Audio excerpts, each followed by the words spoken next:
Hello and welcome friends to my views. आज हम आपके लिए लाए हैं काफ़ी इंटरेस्टिंग टॉपिक जो कि है ईएमडी, जिसे हम अर्नेस्ट मनी डिपॉजिट बोलते हैं।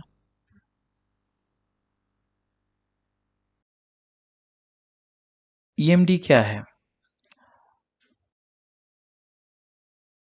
ईएमडी एक ऐसी धनराशि या रकम होती है जिसे हम या तो घर खरीदते वक्त या किसी गवर्नमेंट प्राइवेट प्रोजेक्ट में भाग लेने के लिए भरते हैं। ईएमडी को टोकन अमाउंट, बिड सिक्योरिटी या बाइंडर भी कहा जाता है। ईएमडी क्यों भरी जाती है? जब भी कोई गवर्नमेंट या प्राइवेट कंपनी कोई बड़ा प्रोजेक्ट जिसका मूल्य काफ़ी ज़्यादा हो निकालती है, तो कई सारे विक्रेता वहाँ आते हैं। कुछ विक्रेता उस प्रोजेक्ट को लेके काफ़ी गंभीर होते हैं और कुछ सिर्फ उसमें नाम के लिए भाग लेना चाहते हैं। तो ईएमडी का प्रयोग उन नाम वाले विक्रेताओं को गंभीर विक्रेताओं से छांटने के लिए किया जाता है। ईएमडी एक सिक्योरिटी डिपॉजिट होता है जो कि हर विक्रेता को किसी भी प्रोजेक्ट में भाग लेने के लिए भरनी पड़ती है।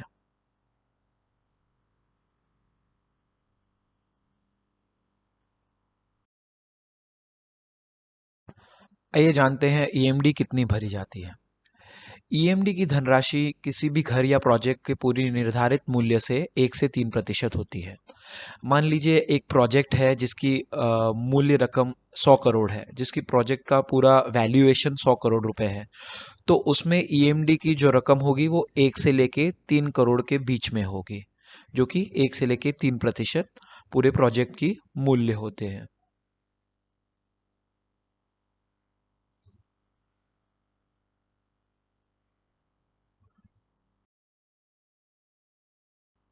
आइए जानते हैं ईएमडी कैसे काम करती है।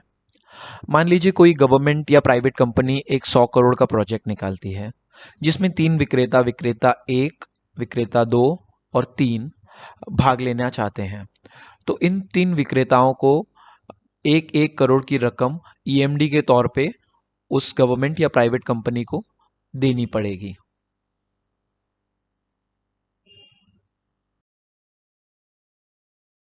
अब उन तीन विक्रेताओं में अगर विक्रेता तीन यह प्रोजेक्ट जीतता है तो क्या होगा?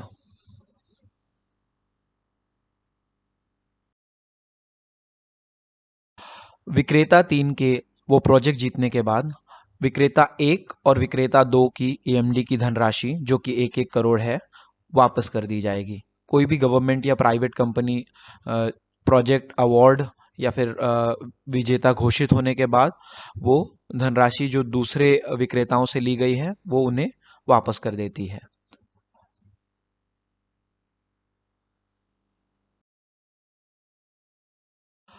अब विक्रेता तीन जो कि ये प्रोजेक्ट जीत चुका है, उसे प्रोजेक्ट सिक्योरिटी डिपॉजिट के तौर पर 10% प्रोजेक्ट की रकम देनी पड़ेगी। अब ये 10% रकम कैसे एडजस्ट होगी वो हम आपको दिखाते हैं। जो कि अब ये प्रोजेक्ट है जिसकी कुल कीमत 100 करोड़ रुपए है, तो इसकी प्रोजेक्ट सिक्योरिटी डिपॉजिट की कीमत होगी 10 करोड़। 1 करोड़ ईएमडी के तौर पे विक्रेता ने ऑलरेडी गवर्नमेंट या प्राइवेट कंपनी को जमा की है, तो उसके अलावा उसे 9 करोड़ और रुपए प्रोजेक्ट सिक्योरिटी डिपॉजिट के तौर पर गवर्नमेंट या प्राइवेट कंपनी को देने होंगे। तो इस प्रकार ईएमडी प्रोजेक्ट सिक्योरिटी डिपॉजिट में कन्वर्ट हो जाती है। तो इस प्रकार ईएमडी का प्रयोग किया जाता है किसी गवर्नमेंट या प्राइवेट प्रोजेक्ट में।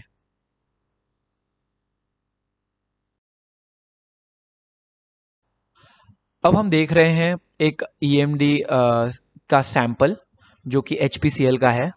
आप देख सकते हैं उसमें लिखा गया है ईएमडी डिमांड ड्राफ्ट, पे ऑर्डर या बैंकर चेक के थ्रू भरी जा सकती है, और अमाउंट ऑफ ईएमडी भी टेंडर में बताया जाता है। और सबसे ज़रूरी बात आप देख सकते हैं लाल में, ईएमडी की वैलिडिटी जो कि होती है 6 महीने।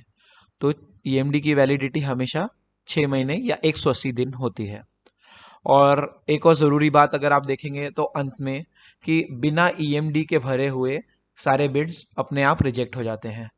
जहाँ भी जिस भी टेंडर में या जिस भी बिड में ईएमडी एप्लीकेबल है, वहाँ ईएमडी भरना काफ़ी महत्वपूर्ण हो जाता है, और बिना उसके आप आगे नहीं बढ़ सकते।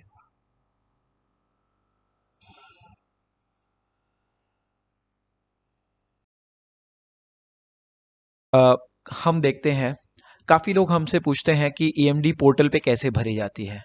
तो एक एग्जाम्पल के तौर पर हम देखते हैं, ये एक टेंडर है जिसमें टेंडर में अंदर जाने के बाद अगर आप जाएंगे तो वहाँ पे ईएमडी या टेंडर प्रोसेसिंग फ़ी भरने का एक प्रोसीजर होता है। तो जैसे आप देख सकते हैं स्क्रीन पे कि यहाँ पे एक बटन है जिसमें लिखा गया है पे टेंडर या प्रोसेसिंग फ़ी।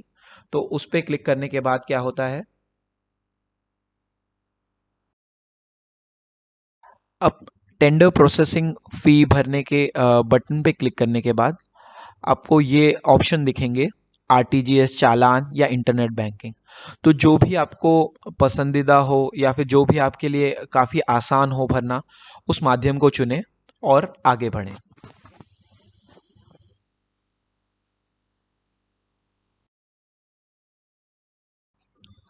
पैसे भरने के मोड सिलेक्ट करने के बाद अब आप यहाँ देख सकते हैं कि हमने चालान सिलेक्ट किया हुआ है। तो यहाँ पर जनरेट चालान का ऑप्शन आ रहा है, तो जनरेट चालान पे क्लिक कीजिए।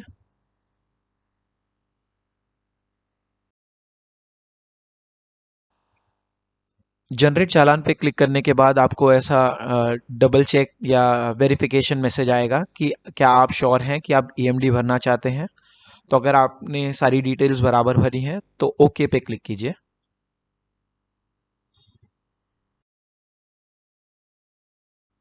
ओके पे क्लिक करने के बाद अब आ रहा है ये पेज आपको रीडायरेक्ट करेगा यहाँ पर, जहाँ आप पे नाउ पे क्लिक करके पेमेंट प्रोसेसिंग शुरू कर सकते हैं।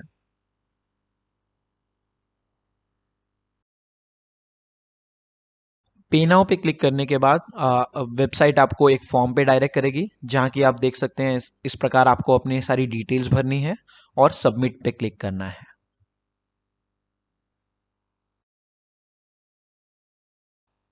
सबमिट क्लिक करने के बाद आपको क्लिक ऑन आरटीजीएस, एनईएफटी या आईएमपीएस पे करना है, तो वो आपको नेक्स्ट स्टेप की ओर ले जाएगा।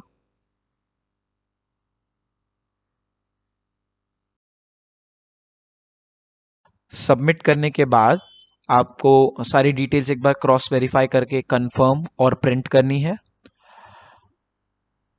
एक बार आपका कंफर्मेशन एंड प्रिंट आ जाता है तो उसके बाद आप वापस पोर्टल पे जा सकते हैं। उस पोर्टल पे जाने के बाद इस प्रकार का एक्नॉलेजमेंट आपको वहाँ पर दिखेगा।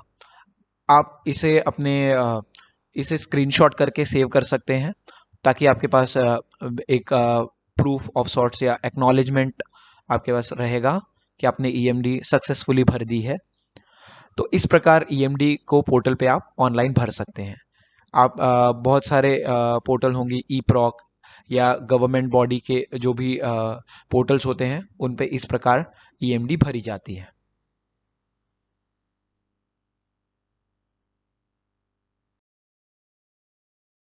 महत्वपूर्ण है ये जानना कि आपकी ईएमडी कब तक वैलिड या वैध रहेगी। तो बिड खुलने के 180 दिन बाद तक बिड वैध या वैलिड होती है।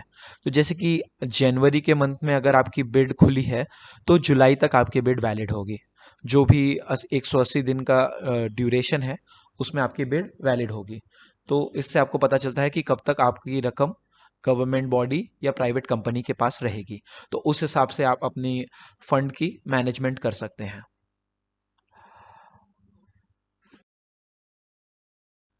बहुत ही धन्यवाद आपका यहाँ तक देखने के लिए, और मैं चाहूँगा कि आप हमारे चैनल को लाइक सब्सक्राइब करें, और कोई भी आपके क्वेश्चंस हो तो आप वो हमें कमेंट बॉक्स में डाल सकते हैं।